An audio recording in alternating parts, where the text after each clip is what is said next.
ప్రకాశం బ్యారేజీ గేట్ల వద్ద బోట్ల తొలగింపు ప్రక్రియ కొనసాగుతోంది. ఇప్పటికే ఒక బోటును విజయవంతంగా బయటకు తీసిన అధికారులు రెండో బోటును బయటకు తీసేందుకు ప్రయత్నం చేస్తున్నారు.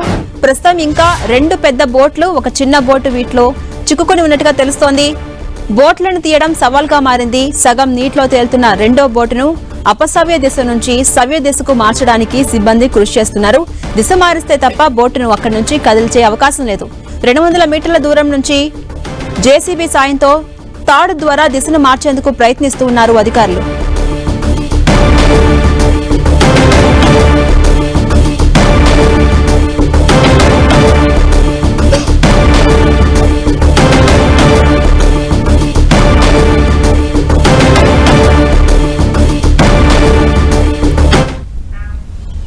ఎగువ రాష్ట్రాల్లో వర్షం కురిసిందంటే ఎప్పుడు నీరొచ్చి ప్రకాశం బ్యారేజీకి ఏమవుతుందోనని దిగువనున్న లంక గ్రామాల ప్రజలు అల్లాడిపోతున్నారు. మరోవైపు ఏ బోట్ వచ్చి ప్రకాశం బ్యారేజీని ఢీకొట్టుతుందో అని ఇరిగేషన్ అధికారులు టెన్షన్ పడుతున్నారు. వరదలకు ప్రకాశం బ్యారేజీను ఢీకొట్టిన బోట్లను వెలికితీసే పనులు ముమ్మరం చేశారు. ఇప్పటికే ఓ బోట్ను బయటకు తీయగా మరో 2 బోట్లను తీసే ప్రయత్నం చేస్తున్నారు. దీనికి సంబంధించిన మరింత సమాచారం 10 టీవీ గ్రౌండ్ రిపోర్ట్లో ఇప్పుడు చూద్దాం. బోట్లు తొలగింపు ప్రక్రియ ఎలా జరుగుతుంది, ఎలాంటి బోట్లు తీసుకొచ్చి వీటిని ఇక్కడి నుంచి లిఫ్ట్ చేస్తున్నారు అనేది మీరు 10 టీవీ గ్రౌండ్ రిపోర్ట్లో ఒకసారి చూద్దాం. ప్రకాశం బ్యారేజ్ సంబంధించి ఢీకున్న వాటిని మరమ్మతులు చేసేందుకు ఇప్పటికే కొంత ఒక బోట్ని ఏదో వెలుగు తీయడం జరిగింది. మరో 2 బోట్లు దీని కిందే ఉన్నాయి. వాటిని వెలుగు తీసేందుకు కూడా విశాఖపట్నం సంబంధించిన టీం మాకు వర్క్ చేస్తుంది. ఇక్కడ చూడొచ్చు బ్లాక్ డ్రెస్ చేసుకుని కూర్చున్న వాళ్ళు విశాఖపట్నం సంబంధించిన క్యూబా టీం.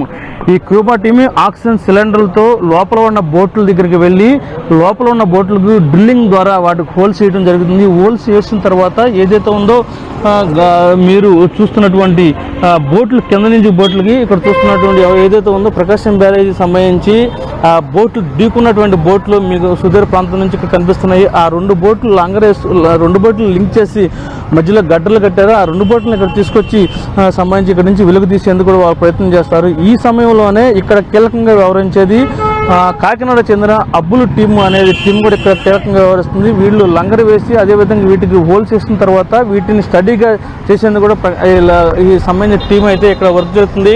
ఈ వర్క్ చేసిన తర్వాత వీళ్ళు ఇక్కడి నుంచి లేపి బోట్ని తొలగించే ప్రయత్నం అయితే చేస్తారు. అయితే వీటి స్టడీ చేసిన తర్వాత కాకినాడ సంబంధించిన టీం స్టడీ చేస్తుంది. ఇటు విశాఖపట్నం సంబంధించిన క్యూబా టీం కూడా వీటిని హోల్స్ పెడుతుంది. తర్వాత ఏదైతే ఉందో ఈ కంపెనీ ప్రకాశం కంపెనీకి సంబంధించిన ఇంజనీర్లు నైపుణ్యంతో ఇక్కడికి వచ్చి వీటిని వెలికి తీసేందుకు కూడా ప్రయత్నం అయితే చేస్తూ ఉంటారు. ఇక్కడ చూడొచ్చు విజువల్స్లో ఈ బోటు చూస్తున్నారు మీరు. ఈ బోటుకు సంబంధించి వెల్డింగ్ చేస్తారు. వెల్డింగ్ హోల్ పెడతారు. హోల్ పెట్టిన తర్వాత ఇక్కడ నుంచి ఐరన్ లంగర వేసి దాన్ని తీసేందుకు కూడా ప్రయత్నాలు అయితే జరుగుతూ ఉంటాయి. ఏదేమైనప్పటికీ ప్రకాశం బ్యారేజీ ఢీకున్న బోట్లను వెలికి తీసేందుకు కూడా ఇక్కడ ఉన్న అధికారులందరూ ఏర్పాట్లు అయితే చేస్తున్నారు. ఈ బోట్లు ఒక బోటు అయితే తొలగించడం జరిగింది. మరో బోట్ను మరో కింద 2 బోట్లు ఉన్నాయని తెలుస్తుంది. ఈ 2 బోట్లను కూడా తొలగించేందుకు కూడా అన్ని ఏర్పాట్లు చేస్తున్నారు.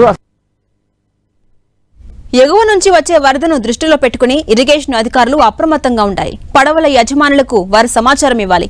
అయితే సమాచారం లోపం వల్ల ఎగువ నుంచి వరద నీరు ఎంత వస్తుందో బోటు యజమానులకు తెలియక ప్రమాదాలు చోటు చేసుకుంటున్నాయి.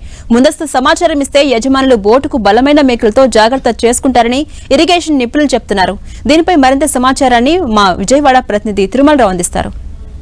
ఎగువ రాష్ట్రాల్లో భారీ వర్షాలు కురిసినప్పుడు ప్రకాశం బ్యారేజీకి వరద నీరు ఉధృత ఎక్కువ పెరుగుతుంది. వరద ఎక్కువ పెరిగినప్పుడు ప్రకాశం బ్యారేజ్ గేట్లు అయితే ఓపెన్ చేస్తారు. అయితే ఎగువ నుంచి ఎంత వరద వస్తుంది, ఎంత ఇన్ఫ్లో వస్తుంది, ఎంత అవుట్ఫ్లో వెళ్తుంది అనేది ఇరిగేషన్ అధికారులు అయితే దాన్ని ఎప్పటికప్పుడు పర్యవేక్షించుకోవాలి. కానీ ఇక్కడ ఇరిగేషన్ అధికారుల పర్యవేక్షణ లోపం వల్లే ప్రకాశం బ్యారేజీని బోట్లు ఢీకున్నాయనడానికి ఇది ఒక మచ్చుకు ఉదాహరణ అని చెప్పాలి. ఇక్కడ చూడొచ్చు మీరు విజువల్స్లో ప్రకాశం బ్యారేజ్కి వరద నీరు ఎక్కువ వస్తున్నప్పుడు ఏదైతే ఉందో గొల్లపూడి ప్రాంతాల్లో ఇటు బోట్లు ఇసుక తవ్వకాలు చేసిన బోట్లు అదేవిధంగా ఇతర బోట్లు గొల్లపూడి పరిసర ప్రాంతాల్లో ఇటు బోట్ని లాక్ చేస్తారు. లాక్ చేసి పెద్ద పెద్ద మోకులతో ఈ బోట్ని అయితే నిలుపుదల చేయడం జరుగుతుంది. నిలుపుదల చేసిన బోట్లకు సంబంధించి వరద ఎక్కువగా వస్తున్నప్పుడు ఇరిగేషన్ అధికారులు అక్కడ లాక్ చేసిన బోట్లకి యజమానులకి అప్రమత్తం చేస్తూ ఉండాలి. వరద నీళ్ళు ఇంత వస్తుంది, కానీ మీ బోట్లు కొంచెం నిర్లక్ష్యంగా ఉంటే వాటిని సక్రమంగా చూసుకోవాలని చెప్పేసి ఇరిగేషన్ అధికారులు ఎవరైతే ఉన్నారో బోట్లు యజమానులకి అయితే సమాచారం ఇచ్చుకుంటూ ఉండాలి. కానీ ఇక్కడ వరద నీరు అధికంగా రావడంతో బోట్ల యజమానులకు కూడా ఎవరైతే ఉన్నారో ఇరిగేషన్ అధికారులు అయితే సమాచారం ఇవ్వలేదు. సమాచారం లోపం వల్లే ఈ బోట్లు ఇక్కడ ఢీకొన్నాయి అనడానికి ఒక ప్రధాన కారణం అయితే కుట్రకోణం అని చెప్పేసి ఇంకో ప్రధాన కారణంగా చెప్పుకున్నారు. ఏదేమైనప్పటికీ ప్రకాశం బ్యారేజీ బోట్లను ఢీకున్న ఘటన వల్ల ఒకంత ప్రకాశం బ్యారేజ్కే డ్యామేజ్ వాటి లేదని చెప్పేసి నిపుణులు అయితే చెప్తున్నారు. జరగరాని నష్టం జరిగిపోయింది. కానీ ఇప్పటికైనా సరే ఇరిగేషన్ అధికారులు వరద నీటిని దృష్టిలో పెట్టుకుని ఎగువన్న బోటు లాక్ చేస్తున్న వాళ్ళకి సమాచారం ఎప్పటికప్పుడు ఇస్తే ఇలాంటి సమస్యలు ఉండవని చెప్పేసి ఇరిగేషన్ నిపుణులు కొంతమంది అయితే రిటైర్డ్ అయిన వాళ్ళు మనకు చెప్తున్నారు. ప్రకాశం బ్యారేజీ ఢీకొన్న బోట్లను తీసేందుకు విశాఖపట్నం క్యూబా టీంతో పాటు కాకినాడకు చెందిన అబ్బులు టీం రంగంలోకి దిగింది. ఇప్పటికే ఒక బోటును బయటకు తీశారు. మరో 3 బోట్లను తీసేందుకు ప్రణాళికను సిద్ధం చేస్తున్నారు. దీనికి సంబంధించి మరిన్ని అప్డేట్స్ మా విజయవాడ ప్రతినిధి తిరుమలరావు అందిస్తారు. వరద నీరు రావడం వల్ల కట్టేసి ఉన్న బోట్లు వచ్చి ప్రకాశం బ్యారేజీని ఢీకున్నాయి. 8 రోజులు శ్రమించి బోట్లను బయటకు తీయడం జరిగింది. బోట్లను బయటికి ఎలా తీస్తారనే ప్రక్రియ మీకు చూపించే ప్రయత్నం చేస్తాను. ఇక్కడ విజువల్స్ చూడొచ్చు. 2 బోట్లు ఇక్కడ కట్టి గడ్డలు ఒక బోటుకి మరో బోటుకి ఆనిచ్చి ఐరన్ గడ్డలను ఇక్కడ కట్టారు. ఈ ఐరన్ గడ్డలు కట్టి 2 బోట్లకు సంబంధించిన బలాన్ని అయితే వీటికి చేకూర్చారు. ఇక్కడ చూడొచ్చు విజువల్స్ లో ఈ ఐరన్ గడ్డలు కట్టి ఉన్న బోట్లో మధ్యలో పెద్ద ఇది కనపడుతుంది మీకు. అది ఏదైతే ఉందో దానికి సంబంధించి ఈ వాటర్ ఫస్ట్ ఈ 2 బోట్లకు సంబంధించి మన ప్రకాశం బ్యారేజీ ఢీకొన్న తర్వాత అక్కడ బోట్లకు సంబంధించి కాకినాడ టీము అదేవిధంగా విశాఖపట్నం టీములు 2 రావడం జరిగింది. 2 వచ్చిన తర్వాత విశాఖపట్నం సంబంధించిన అబ్బుల టీము ఆ బోట్లను ఇటు 2 సెట్ చేసి మధ్యలో లాగడం జరిగింది. లాగిన తర్వాత ఈ ప్రక్రియ అయితే కొనసాగింది. ఈ 2 లాగి స్టడీకి పెట్టిన తర్వాత ఈ ప్రకాశం బ్యారేజీ మీదకి ఈ 2 బోట్లు వెళ్ళటం జరిగింది. వెళ్ళిన తర్వాత ఆ 2 బోట్లకు ఆ లోపల ఉన్న మరో బోటుకు సంబంధించి ఆ ఐరన్ ఏదైతే మీకు కనిపిస్తుందో ఐరన్ గడ్డస్ మధ్యలో ఇంకో ఐరన్ గిల్స్ అదేవిధంగా దానికి సంబంధించిన చైన్స్ అయితే ఉన్నాయి. ఆ చైన్స్ ని ఈ కాకినాడ సంబంధించిన బోట్లు అబ్బుల్ టీము స్టడీగా పెట్టిన తర్వాత ఆ చైన్స్ ని కింద వాటర్ అండర్లో సంబంధించి విశాఖపట్నం సంబంధించిన స్క్యూబా టీము లోపలికి వెళ్ళి వాటికి అండర్లో హోల్స్ డ్రిల్లింగ్ మిషన్ ద్వారా హోల్స్ వేయడం జరిగింది. హోల్స్ వేసి ఈ 2 మధ్యలో బోటుకి ఈ ఏదైతే మీకు ఐరన్ గొలుసు కనిపిస్తున్నాయో ఆ గొలుసుకు సంబంధించిన లోపల అండర్లోకి వెళ్ళిన తర్వాత వీటికి లింక్ చేసిన తర్వాత వీటికి మళ్ళీ వేటు పెరగాలని చెప్పేసి ఒక ఆలోచనతో ఒక సాంకేతికపరమైన ఆలోచనతో ఈ ఖాళీగా ఉండే ప్లేసెస్ లో అటు ఆ బోటుకి ఈ బోటుకి 2 బోట్లకు మధ్య వాటర్ నింపడం జరిగింది. వాటర్ నింపిన తర్వాత ఈ 2 బోట్లకు వేటెక్కి కొంచెం వాటర్లోకి డౌన్ అవడం జరిగింది. డౌన్ అయిన తర్వాత ఏదైతే ఉందో ఆ గిల్స్ మనకు మధ్యలో ఉన్న ఐరన్ సంబంధించిన ఆ 2 టైట్ చేశారు. టైట్ చేసిన తర్వాత మళ్ళీ కొంచెము వాటర్లోనే బోట్లు పైకి లేసినాయి. పైకి లేసిన తర్వాత మెల్లిగా ఎలాంటి ఇబ్బంది లేకుండా కింద అండర్లకు సంబంధించి ఆ సిల్వేకి సంబంధించి రాళ్ళు అదేవిధంగా కొన్ని మెటీరియల్ ఉండే దానికి తగలకుండా ఈ బోట్ని అయితే మెల్లిగా ఇక్కడి నుంచి తరలించిన తర్వాత ఏదైతే ఉందో పున్నమి ఘాట్లో బోట్ని అయితే నిలుపుదల చేయడం జరిగింది. ప్రకాశం బ్యారేజీని ఢీకొన్న బోట్లు ప్రక్రియ అయితే చాలా సక్సెస్ఫుల్గా కొంచెం లేట్ అయినప్పటికీ సాంకేతిక పరిజ్ఞానం ఉపయోగించి చాలా సక్సెస్ఫుల్గా ఈ బోట్ని అయితే తొలగించడం జరిగింది. మరో 2 బోట్లు అయితే ఇక్కడ ఉన్నాయి. ఆ 2 బోట్లను కూడా తొలగించేందుకు కూడా టెక్నికల్గా ప్రకాశం బ్యారేజ్ ఎలాంటి ఇబ్బంది లేకుండా అదేవిధంగా ఆ పక్కన ఉన్న ఐరన్ గేట్లు కూడా ఇబ్బంది లేకుండా అక్కడి నుంచి ఇక్కడికైతే తరలించారు. విశాఖపట్నానికి చెందిన క్యూబా టీం కాకినాడకు చెందిన అబ్బులు టీం గత 8 రోజులుగా శ్రమించి నిన్న రాత్రి ఓ బోటును బయటకు తీశారు. బోట్లను వెలికితీసే సమయంలో ఎన్నో ఇబ్బందులు ఎదురయ్యాయి. మరో 3 బోట్లను తీసేందుకు ప్రణాళికను సిద్ధం చేస్తున్నారు. దీనికి సంబంధించిన అప్డేట్స్ మా విజయవాడ ప్రతినిధి తిరుమలరావు అందిస్తారు.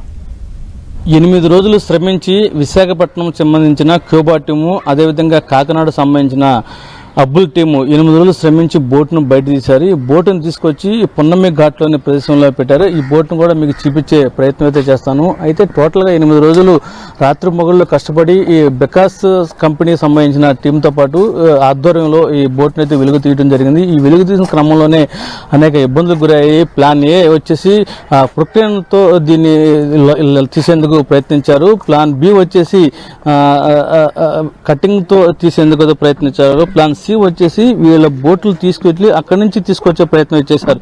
కానీ ఇన్ని ప్రయత్నాలు చేసినప్పటికీ ఎలాంటి ఫలించలేదు. ఇక్కడ చూడొచ్చు విజువల్స్ లో మీరు ఈ బెకాసం కంపెనీ ఏది, ఈ బెకాసం కంపెనీకి ఇది అప్పచెప్పడం జరిగింది. అయితే ఈ కంపెనీ వాళ్ళకి సంబంధించి ఇటు విశాఖపట్నం టీం క్యూబా టీం, అదేవిధంగా కాకినాడ సంబంధించిన అబ్బుల టీంతో ఈ 2 టీంలు సంయుక్తంగా ఈ 3 టీంలు కలిసి ఈ బోట్ ని వెలుగు తీసేందుకు ప్రయత్నం ఏదైతే చేశారు. ఇక్కడ చూడొచ్చు ప్లాన్ సి అమలు అవ్వలేదు. కానీ వీళ్ళు సాంకేతిక పరిజ్ఞానం ఉపయోగించి చాలా టెక్నికల్ ఆధారాలతో అయితే వీళ్ళు బోట్ అయితే బయట తీసుకొచ్చారు. ఈ బోటుకి సంబంధించి 2 బోట్ల కలయికతో దీన్ని బయట తీసుకొచ్చి మనం ఏదైతే ఉన్నాం పొన్నమిక్ ఘాట్ లో ఉంచడం జరిగింది. ఇక్కడ చూడొచ్చు విజువల్స్ లో ఇక్కడ ఒక ఆక్సిజన్ సిలిండర్ తగిలించుకుని బోట్ లోపల నుంచి మళ్ళీ తీయడానికి బయట ఇతర ప్రాంతాలకు తరలించేందుకు కూడా వీళ్ళైతే ప్రయత్నం చేస్తున్నట్టుగా మనకు తెలుస్తుంది. ఇది క్యూబా టీం, ఇది విశాఖపట్నం సంబంధించిన క్యూబా టీం. ఈ క్యూబా టీం వాళ్ళు నీటి లోపలికి వెళ్ళి ఆక్సిజన్ సిలిండర్ సహాయంతో నీటి లోపలికి వెళ్ళి ఆ బోట్లు సంబంధించి ఎటు అనువుగా ఉందో అటు తీసుకొచ్చేందుకు వాళ్ళు హోల్స్ వేసి బయట తీసుకొచ్చే ప్రయత్నం చేస్తారు. కానీ 8 రోజులు కఠోర దీక్షగా శ్రమించి ఈ బోట్ని అయితే బయట తీసుకోవాలి. ఇక్కడ చూడొచ్చు బోటు అది చివరి అది మీకు ఒక చెక్కకు సంబంధించిన ఐరన్ గిల్స్ సంబంధించిన దాంతో బోట్ అది. ఈ బోటు మీకు ఎంత పొడుగుందో కూడా మీకు చూపించే ప్రయత్నం అయితే చేస్తాను.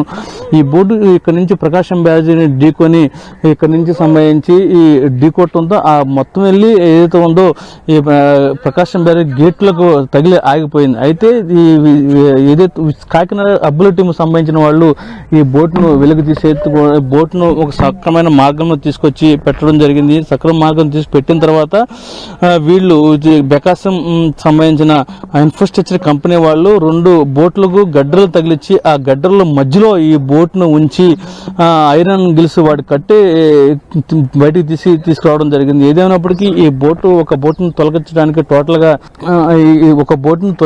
టోటల్ గా సమయము 8 రోజులు పట్టింది. కత్మా ఆ బోట్ల కింద ఇంకా 3 బోట్లు ఉన్నాయని చెప్పేసి అయితే అధికారులు అయితే చెప్తున్నారు.